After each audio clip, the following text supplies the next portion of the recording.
As you guys probably already know, Optic Texas made a roster change. And look, I had made a video on this the other day when I saw Illy's tweet, kind of just laying out, which direction I think Optic's going to go, the right path that they could go, the wrong path, kind of where Illy's going to end up and everything in between. But I was late. As you can see, if you have been living under a rock, right, or you just haven't been keeping up with Call of Duty, Illy tweeted this out on the 8th restricted free agent, bang my line if you want to win. Now, it shocked many people. A lot of people were completely stunned and confused.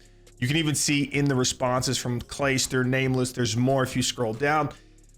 But Illy got dropped, okay? Illy got dropped, and it was basically made clear that Optic was going to try at the very minimum make a one-person change. And when I was making the video talking about Illy being benched or actually being a restricted free agent, I kind of laid out the guidelines of it was a good move, in my opinion. And it doesn't have to do anything with how Illy's performance was in Call of Duty. This was a good move that needed to be done in the offseason when they did it the first time around. I still believe, even though Dashy has been playing better, okay, that Illy and Dashy should have not been on Optic. They should have stuck with their decision that they made in the offseason. They should have went back on it because the trust is lost. No matter what people say to your face, okay, oh, it didn't really affect me. I'm a professional. Everybody is a human. And knowing the fact that your team tried to drop you, your team doesn't want to play with you, /team with you because they were looking to replace you, it doesn't feel good. And even if it's in the back of your mind, you're still thinking about it, right? Whether you have a bad map, a bad series online in a qualifier, a bad event, a bad weekend, it doesn't matter. You're always kind of walking on eggshells, right? You're always kind of nervous for your spot, and it's just not good. It's like if you're going out with somebody and they break up with you, it's not working out. Kind of want to look for somebody better. And then they decide a couple days later, yeah, you know what? I really didn't find anyone better, and I've kind of thought it over. Let's get back together. It never works out. It's just simple as that. So I do think it's a good move. Dashy has been performing better, but I still think they would have been better off in the off season when they could have gotten more players, higher level players to join Optic, right? Because in season, it's a lot harder with contracts and trades and this and that. So it was a good move. And I think it's going to be a good move for Illy as well, even though his stock seems really low. I don't know if he's going to get on a CDL team. It really just depends on Optic's management because he is a restricted free agent. And I would assume Hex, if there were teams out there that were interested in Illy, they probably wouldn't try to run the price up on that org. But I also don't know if they would just let Illy walk for free if there were teams interested. So depending on that situation, Illy might not get to play for the rest of the year. He might not get on another team. But then after speaking on that, I was talking about who Optic should replace. And if you guys haven't seen who they replaced Illy with a Challengers player in Ghosty. Okay, Ghosty recently won the Boston Open over the weekend and was the unofficial MVP, averaging at 1.35 KD. Now, I laid it out in two ways. One, I said if Optic was smart and they actually knew what their issue was, in my opinion, they would have went after someone that is an in-game leader, that has that leadership role, okay? A disciplined player, very fundamentally sound player. Now, there were rumors that they weren't able to get anyone on a CDL team.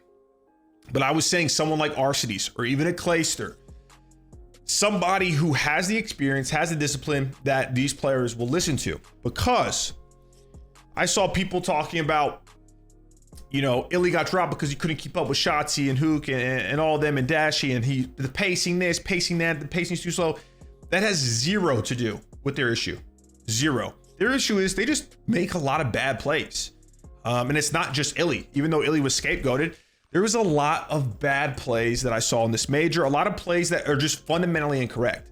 It's not like some super complex situation. It's like the basics, like the basic understanding of what's going wrong. That's their issue. And obviously one play doesn't single-handedly lose your team the series, right? Or lose your team the event. But when it's in crucial moments like these are some of the issues that I saw, okay? Not trying to nitpick, but that I saw where they could have beat LAT. They could have beat LAT, and who knows, they could have went on to win the event. The first one is in map 3. Okay, they're up 2-1 in the control. They're on defense. It's 1-1 series. They can go up 2-1 here. There's 21 seconds left. Optic has LAT in the death trap. Now, most people look at the minimap. You have number 8, which is Kyler, watching the extend like the OE from the arch. You have 2 Optic members, Dashy and Illy, on A point. Now, A needs 1 more tick, okay? And LAT sends this to around number 5. And Illy's in maps. From what pros have been telling me, nobody makes this play, okay? There's such a good heady on the steps inside maps. You just hold it. You need 1 wave of kills. LAT only has 9 lives left. You need 1 good wave of kills. You win this round, you go on to go up 2-1. And even if you lose that map for hardpoint, which they did, you can fall back on your safety net, which is your S&D. But instead, Shotzzy does this. He tries to pinch through, gets caught off guard by Kenny, which opens everything up. Because if you see on the minimap in the kill feed, Hook actually gets 1. He gets 1. And then because of that, Dashy was watching the gate. He picks that up and he has to reposition because Kenny kills Shotzzy, and then Kenny is able to push out, kill Illy, or kill Hook, excuse me. And now Dashy's fucked. Now he's getting collapsed. Okay, if he kind of played that box heady behind it, he gets shot in the back. So he has to play aggressive, and he plays so close because he really can't do anything else. He just gets subbed. And now because of that, instead of having a complete trap, they win the game 10 out of 10 times. Shotzi's not getting gun off the heady. At the very least, he's killing Kenny. He's getting 1, which is all you need. But instead, Shotzzy goes rogue, tries to make a play, cost Optic this map. And then here's another one. And this is from Hook, okay? Now, once again, 1 play doesn't determine the entire game, but it's a lot different when these plays happen in the beginning, you know, or the middle of the game. Because when it is down to the wire like this, like the control round that I showed you, every play is just much more important, right? There's always going to be like a higher value on those plays, right? Those clutch plays instead of like an early game rotational kill or something like that. But in this clip right here, Optic get full control. Shotzi's able to get a 2-piece right here. It's 220 to 201. They can win off this hill, okay? Shotzzy goes down. And instead of Kyler, let me rewind this for you. So, in case you missed it, Shotzzy runs in laundry and gets a 2-piece, right? Which is great. You have number 7 rotating around the back, which is Dashy making a good play. Look at where Kyler spawns in PD. Now, on this hill, the other team, which is LAT in this case, is going to spawn on the left side of the map. They're going to. All Kyler had to do is run down PD to like the bathroom window, or even the front door right to the right of Shotzzy, and just played the cross, you know? Or if he really wanted to play safe, like he could have went towards the hill. But this is the worst play possible. Instead of doing that, he goes all the way around, and he could have salvaged it right here. He could have salvaged it by just going towards the P1 hill, right? Playing the cross directly in front of you. But instead of doing that, he goes through bottom orange, okay? Shotzzy dies. He goes all the way around. And now Optic are in control. This is unbelievable. They win this game and it goes to game 5 again. He goes all the way around. Shotzzy dies after getting a 2-piece, which is okay. And then look at where they spawn. So Kyler gets this kill for no reason. Just gives LAT a chance. This game should have been over. Okay, it should have been over right then and there. They should have been able to have a great setup, but instead they didn't. So like I said, I think that they should have went that route. And I said if they go that route, then you know what? I think there's a great chance that we can see Optic really improve. We can see them be a consistent contender, right? Because they're going to have someone that is disciplined enough to be like that Clay or Krim, right? That Shotzzy and Illy had when they were on Empire and Kyler. And just really to listen to them and make sure that they don't go rogue. They reel them in. Or they could go the route of picking up a young challenger player who in their own right is very good. I don't know much about Dan Ghosty, besides like some clips of him shit talking on Twitter. But I'm assuming he's a very talented player, right? He's probably super skilled. He had a 1.35 in challengers, the Boston Major.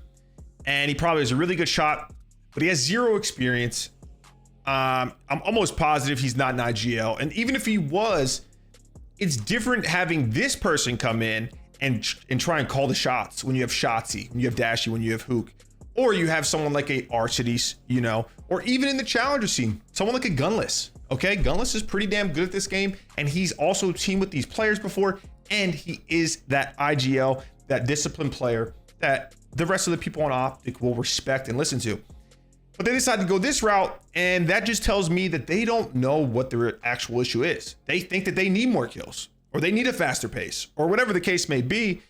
But I don't agree with it. Obviously, you got to do what you got to do. I just disagree with this exact move, because what this tells me, and I hope I'm wrong, just because I love competitive Call of Duty, that they don't know what their issue is. And I don't think that this team is going to have that much success. And what I mean by that is be a consistent contender. Okay, OpTic's success isn't just getting top 4. OpTic's success is being in the finals, being a favorite going into the event. And I just don't see it happening with this roster, because they're still going to make these boneheaded plays. And now, especially, they don't have Rambo either. He's not coaching. I don't know what his next plans are. So it just seems like this is a Hail Mary, that they're just throwing shit at a wall. They're hoping that they could just out-talent everyone, which basically has been their MO for a while now. But the league's so competitive, you have to be making the right plays, the fundamentally sound plays. And I just don't think that they have enough players who do that consistently on their team. So it'll be interesting. Dan Ghosty's, though, his first opportunity in the league is going to be with Optic. It'll be interesting to see how he kind of handles the pressure. He's not joining like a Florida, he's not joining a Las Vegas Legion. He's joining Optic Texas. Okay, this is the most popular team in the league. So I wonder how the nerves are going to affect him. We're going to see him on the main stage at the next major, and hopefully he performs well. I don't ever want to see young players perform poorly, but it's a lot. It's a lot on his shoulders. But that's my take. I think that they went the wrong route with it. Now, I don't know the behind the scenes situation where maybe they just didn't have any other options. Maybe that is the case. Truly think that they should have went a different direction, and that's no disrespect to Ghosty. I think that he definitely should get an opportunity, especially if you're dropping a 135 in the Challengers Major. You should at least be on people's radar. And I'm sure he's great, but I don't think it's a good fit. I really don't. Now, only time will tell, but that's the video, since I had to record another one. Let me know in the comments, guys, if you agree with this move. You think they're going to be better, worse, the same? For me, I kind of got this going in a lateral direction at most.